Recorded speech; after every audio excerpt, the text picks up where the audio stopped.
when did you get serious about Islam? It's crazy because I probably took my shahada when I was like 13. Okay. And, you know, I've been serious about Islam the whole time. You know, there was a point where I didn't even smoke, and I would like go on the block and they'd be smoking. And I'm like, what y'all doing? Why y'all know we gotta go to Juma Friday? And like, you know, I was that bull. Like, you know, but you know, as time progressed and me being in the streets, I started doing everything that everybody else was doing. I started selling drugs, started smoking weed, started going to Juma on Friday. You know, I fell into the trap that the hood traps you in. You know, so as I got older, you know, even, you know, once I gained fame, I still, you know, offer my salats and try my best to take Islam serious. But, you know, where I'm at in life right now, Islam is very serious. You know, I had a lot of, you know, tragedies in my life. I was on dialysis from September 15th, 2015 to February 5th, 2019, where I received my gift of life. I got my new kidney. Then 2020, my son passed away. My daughter was diagnosed with cancer in September of 2020. My son died October 2020. My daughter died October 2021 from that cancer. Then my dad died, you know, November 2022. So you're just getting hammered left and right with some of the worst things you could possibly deal with in life. One of those things will completely crush a person, you know. But my faith in Islam is like the main thing that got me through. You know, I know God's not gonna put nothing on me that I can't handle. And that's how I've been carrying it, you know. But this why I take my religion very serious now, because, you know, after you have some deaths in your family and tragedy that's real close to you, you know, it really affects you. No, definitely. And I mean, yeah, when I was reading about all the stuff that you've been through for the past few years, it was brutal, you know, like just to imagine somebody who's got such a good heart having to go through so many of these things.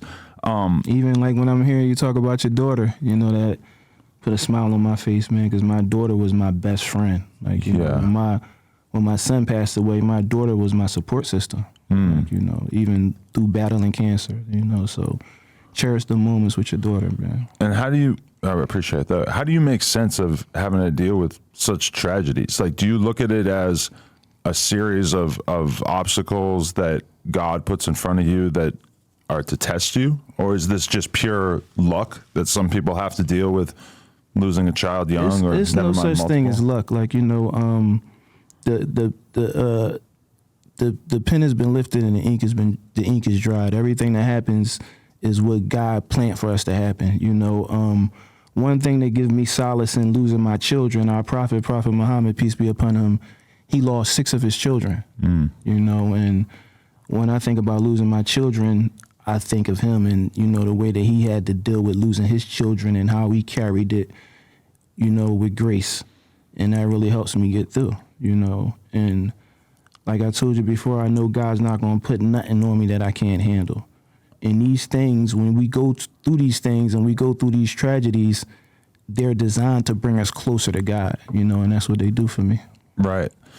And you being closer to God, does that usually entail like observing more of the restrictions or like the things that are in place? Like, do you feel like those, would you be a more serious religious person if you did, you know, leave smoking alone, or if you... Yeah, most definitely. Right. So you consider all of those to basically be like steps towards making yourself a more pure person and getting closer to your Lord? Most definitely. You know, the more that you do, the higher your faith is, the higher your iman is, the better person you are. Like, the only thing that makes me different from you or me better than you is our faith in God. You know, money, none of that stuff don't matter. You know, our faith in God and how close we are to God is what makes us better people. So if you were dead broke, but you felt like your relationship with God was strong, then that would be satisfactory to you in terms of living your life? Or I mean, definitely. You got to trust in the law, but you got to tie your camel up at the same time. Like, I don't mean sit around, just have faith in God and just sit around and expect miracles to happen and expect things to fall in your lap. You got to work towards taking care of yourself, but the best of us are the ones that has a close connection with God and has faith in God. Interesting. Okay. So there's always this like stereotype of like all the dudes or all the rappers in Philly have big ass beards and they're Muslim. Like, was that just a big movement in the community when you were young? Because you didn't grow up with the faith, right? Yeah, I took Shahada when I was like 12 or 13. And was it just like a lot of like groups in the community that were kind of spreading the word and stuff? Yeah, I mean, in Philadelphia, it's a large Islamic community. I had a homie that I grew up with. His name was Dante, and he was Muslim. And, you know, Islam always interested me. Like, when I grew up, my mom was Christian. My dad was in this thing called the Nation of Akibalan, Right. which was like an African-based religion. And they, like, was doing all this crazy stuff. They had, like, a guy in there, and they said he was a prophet. And we know there's no more prophets after the Prophet Muhammad, peace be upon him. So I grew up in a household with conflicting religions, so I always thought about religion. And when I started studying religion, Islam just made sense to me. Like, you know, everything made sense. You know, it was like nothing, no question that couldn't get answered for me, you know. And as I started studying, I realized that this is the religion for me and for all of us. Definitely.